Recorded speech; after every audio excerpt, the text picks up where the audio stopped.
Hello everyone, I'm here today with a new process video, and this is part of my Double Trouble series, which is when I do a double page 12 by 12 traditional layout.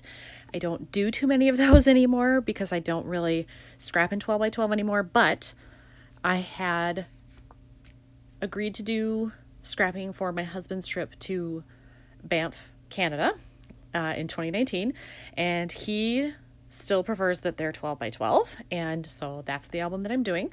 And this is kind of an odd layout because there are no photos. However, I have this large postcard that he picked up. Right there it says Icefields, Parkway, Alberta, Canada. So he wants that scrapped, and I think I'm going to do that on the left side. And then I have these two brochures and maps that he wanted me to also include. So I want to do those on the other side. I'm not sure how I'm going to do these yet. Lately, what I've been doing is if I only have one, I make a nice background and I just drop it in and leave it that way.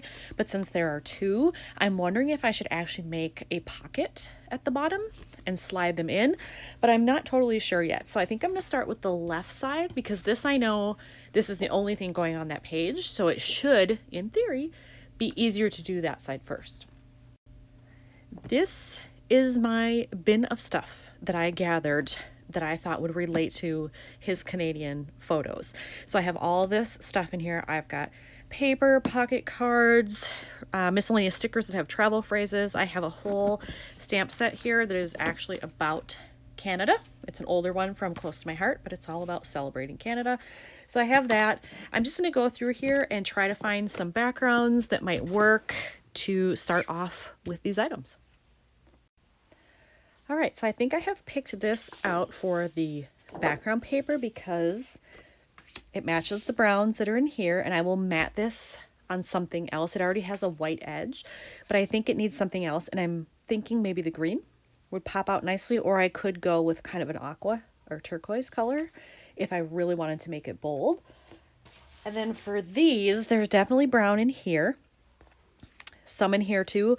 I could do these right on here and not match or do anything else.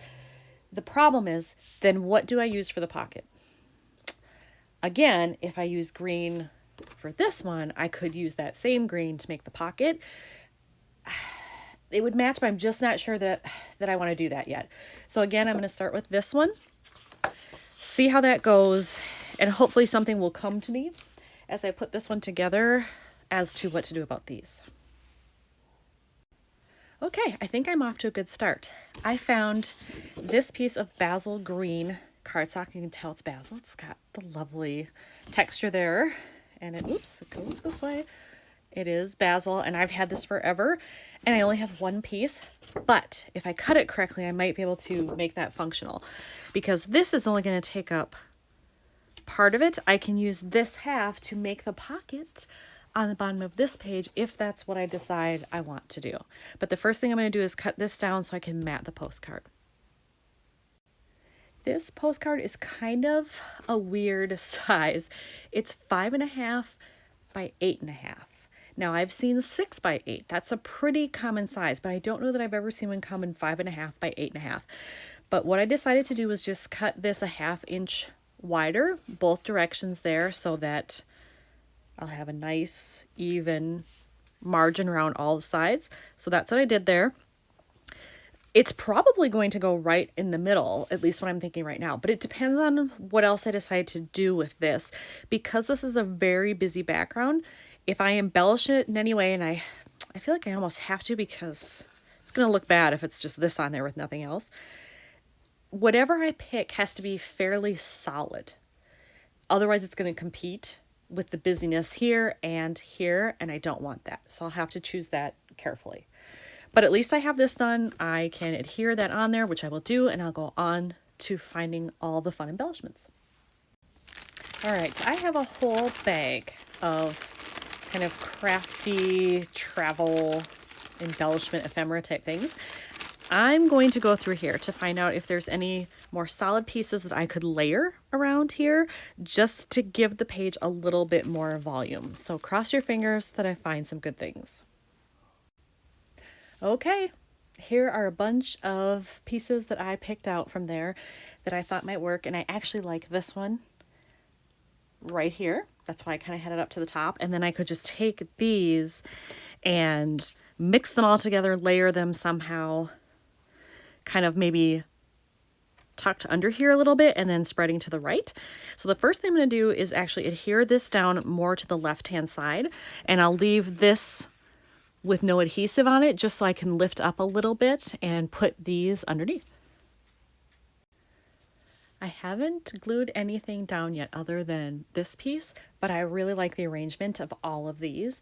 And I love the mix of colors. This kind of peachy coral tone is in the mountains in here in several places, and I would never have thought to really pull that in until I saw those pieces. And there's a little bit of pink here, but it's close enough to this. I think I can get away with it. And then all the different shades of blues and greens match. I've got gray for a neutral. I absolutely love it. And I kind of hate layering. I never feel like I'm good at it. I really like this. So I'm going to quickly glue it down before I change my mind. Those are all adhered now, thank goodness, and I love their placement. I've decided, though, that I need something here because it's blank, and I thought about stamping, but then I think, what if I put arrows there? I think that might be interesting, so I'm going to do that. And then I also need something here, which I could do an arrow, you know, one this way, one this way. If I have colors that will work with this, I probably will do that. If not, I'll have to come up with something else. I found one arrow in my little baggie of arrows here that I like, and it's this one. I want to do that one here, I think, because it brings in a little bit more of that bluish gray tone that I have. And then I pulled out this old sheet of stickers, and I don't even know where I got these. Obviously they came in some kind of book thing, but I can't remember. But I'm wondering if I could pull off this green one and have it down here, because otherwise, you know, I don't have a lot of green other than here and then up in the corner, and it's a different green. But I'm wondering if it would look okay there. So I have that, but if it doesn't, I do have a coral pinky tone that is right next to it, so not sure I want to do that either. But there are several options here that might work. I added my arrows. I still went with that one, but I went a different way down here. I decided to use these gray ones to bring in some gray to match the top. So gray at the very top, gray at the very bottom. I like that. In terms of adding things to this, I think it's all I'm going to do with embellishments. I may do some splattering around here because I have several colors that are in here that I could add. I've decided to go with this one because it's got the brownish tone to it. This is Tattered Angels Glimmer Mist, and the shade is called Light Rosewood. I have done the splattering. Let's take a look here. It's not completely dry yet, but you can see where it left some marks all around the page, and I love it. So I think I will probably do the background of the other side as well, just so that it matches. A lot of it is going to be covered up by those brochures, but even if I can get a little bit peeking out on the edges, I'm totally good with that. Here is what the other side looks like, and I tried to keep a lot of it kind of in the upper half and to the edges, because if I add that pocket, it's going to cover up kind of, you know, the bottom 1/3. You won't even see it. So it'll show up better when it dries. For right now, I'll just leave that, and I'll figure out how I'm going to do the pocket. Now I'm going to cut the portion that I'm going to use as the pocket on the right side, and obviously I need to leave it this way as being 12 inches because it needs to span the whole page. But I do not need it to be this wide. It'll cover up too much of the brochure. But I probably need at least 4 inches. Let's see. Yeah, maybe even 4.5. Let's grab my brochures here, because that will tell us how much is going to get covered up. So if I do 4.5, this is what they're probably going to look like. No, maybe that's too much. So there's about 4. I can feel it under there. Could I get away with 3.5? That doesn't seem big enough. Maybe though. You know what? I'll compromise 3 3/4. There we go. All right. So this is what I will adhere for the pocket. So what I'm going to do to make the pocket here is I'm going to use my red tacky tape. So if you've never seen this, you can get it at any craft store, or sometimes it's called red line tape, because it's got kind of this red coating on it, and when you stick it down, you're going to peel that off. when that comes off, it's double-sided, and this stuff, no joke, it is super sticky. So when you put it down and you try to adhere that paper, make sure that's really where you want it to go, because once you attach it, it's not coming off again. I've adhered the red line tape, and I've already removed the backing from the sides. Now I'm going to remove it from here just so you can see what it looks like. Obviously, I left this edge open because that's where I'm going to slide in the brochures. So I only need the sides and the bottom. And then I have this ready to go here. So I'm going to take this and line it up as best I can. And actually, I'm going to turn it because I want this to be the bottom edge. And I have to line this up very carefully.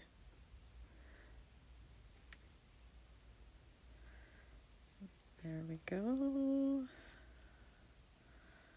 Bottom edge. Now I can adhere it. And you just push down a little bit and it'll stay. And voila, there's my pocket. So here are my brochures. So now that I have made the pocket here, I can just slide those in like so or however I want.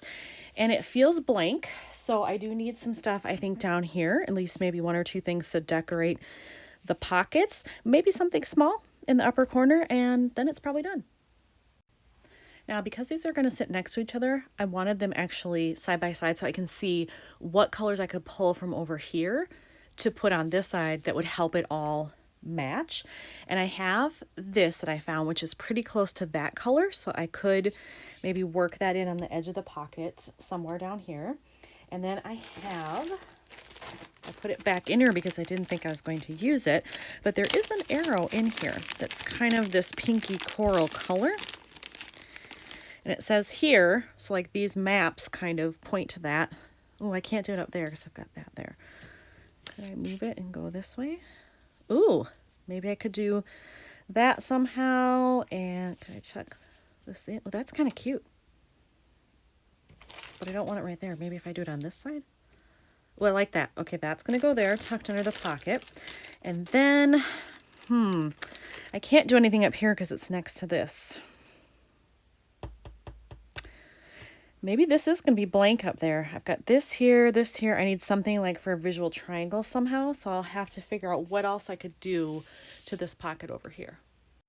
I think I've come up with something that I can do here to finish off this pocket.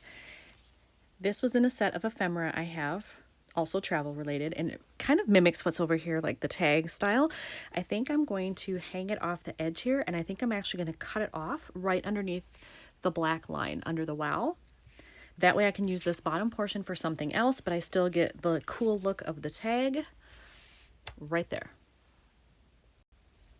I have attached that to the pocket, and I think in this open space, I'm actually going to take these puffy stickers I have from Ellie's Studio, and I'm going to use one of the gray ones to fill that little hole there because I have gray on this side, and that will help bring it all together. I added the little puffy dot and it's perfect. So this is done. Let's take a close-up look here at the left-hand side. Let me move the other one out of the way. There we go. I love all this layering and the splattering. I think it really helps it. And then here's the finished right-hand side. Pretty easy to put that all together. And I think my husband will like it when he sees it. So here's another one done for Banff, Canada. Thanks for watching.